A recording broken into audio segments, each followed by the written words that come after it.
There is a particular kind of silence that unsettles people more than any confrontation ever could, and it is the silence of someone who has stopped trying to prove themselves. You have felt it before, maybe without knowing what it was.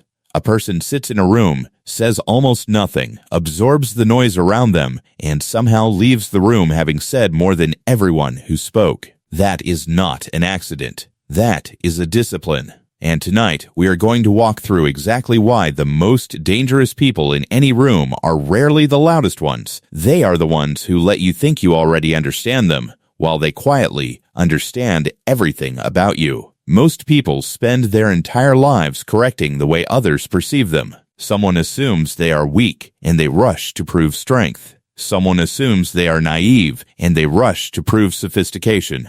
This reflex feels natural, almost involuntary, because being misunderstood triggers something ancient in the human nervous system, a fear of being cast out, a fear of low status, a fear of irrelevance. But the people who rise above the noise of ordinary influence have trained themselves out of that reflex entirely. They have learned that correcting someone's underestimation of you is often the most expensive mistake you can make, because the moment you correct it, you hand them a map of exactly how to handle you. Consider how differently a room behaves around someone it has fully figured out.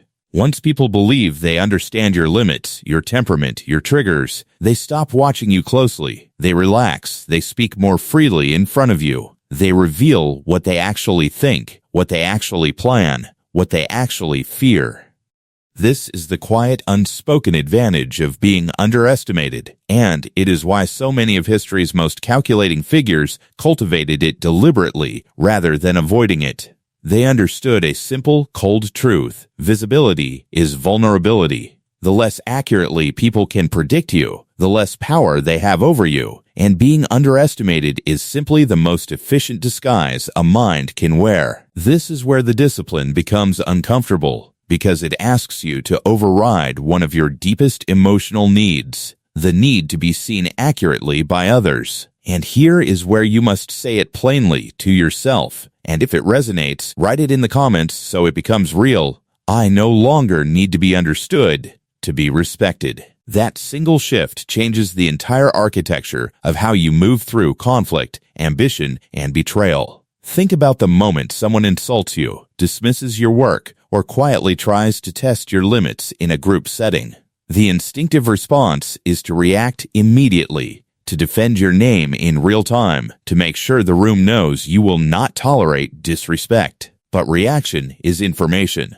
Every time you respond in the moment, you are teaching the people around you exactly which buttons to press and exactly how hard to press them.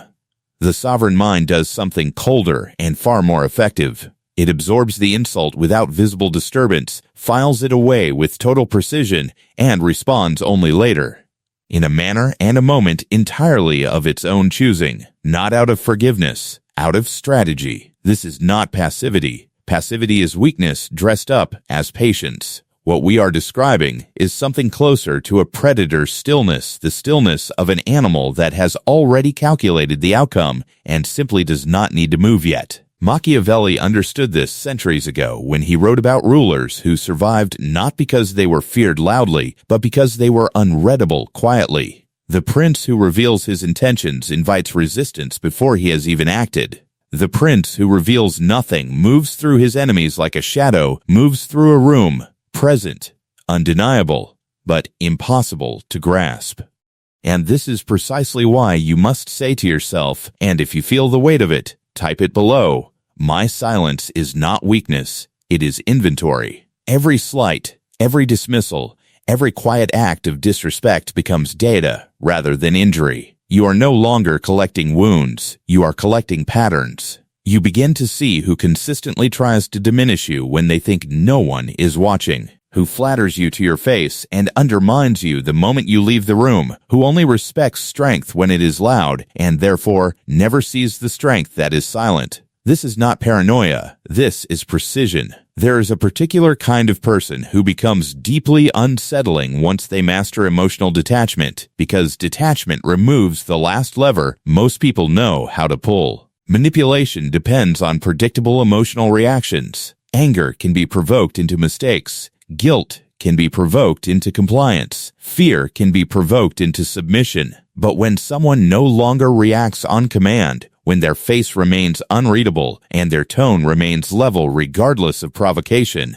the manipulator loses their primary tool. They begin to fear the very silence they once dismissed as passivity because they can no longer predict what is happening beneath it. This detachment is not coldness for its own sake. It is the deliberate removal of your emotional reactions as currency other people can spend. Think of every relationship, every workplace, every family dynamic where someone has learned exactly how to provoke you, exactly which words will make you defensive, exactly which silences will make you anxious enough to fill them. The moment you stop supplying those reactions, the entire dynamic collapses. Because it was never built on respect, it was built on your predictability. This is the point where many people mistake ruthlessness for cruelty. It is not cruelty. Cruelty seeks to cause pain for its own sake. What we are describing seeks only to remove your exposure, to make you illegible to people who have historically used your legibility against you. There is a difference between a closed door and a locked one that has been set on fire. You are not trying to destroy the people around you. You are trying to become someone whose next move cannot be anticipated, priced in, or exploited in advance. And so when someone underestimates you, when they assume your calm means you are unaware, when they assume your silence means you have accepted a lesser position, let them. Let the assumption run its course. Because the moment they act on that false confidence, they reveal their true hand while you have revealed nothing. This is the quiet architecture behind almost every significant reversal of power in history, in business, in politics, in personal relationships. The overconfident always move first. The observant simply wait for that movement. If this resonates with something you have lived through, something you are living through right now, say it clearly in the comments. I will let them underestimate me until the moment it costs them everything. Because that sentence is not aggression.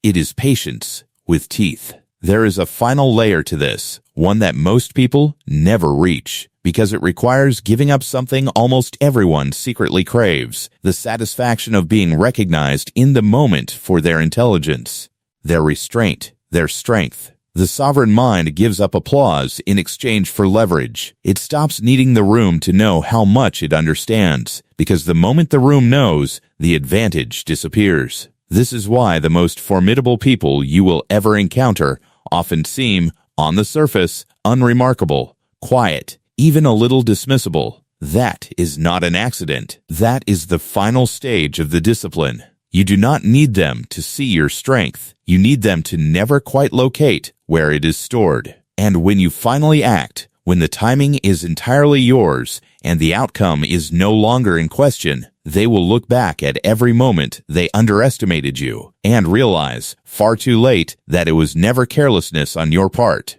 It was design. Let them think what they want. Let them speak first. Let them move first. Somewhere beneath that stillness, something is always being calculated, and by the time they understand who they were truly dealing with, the moment to change the outcome will have already passed.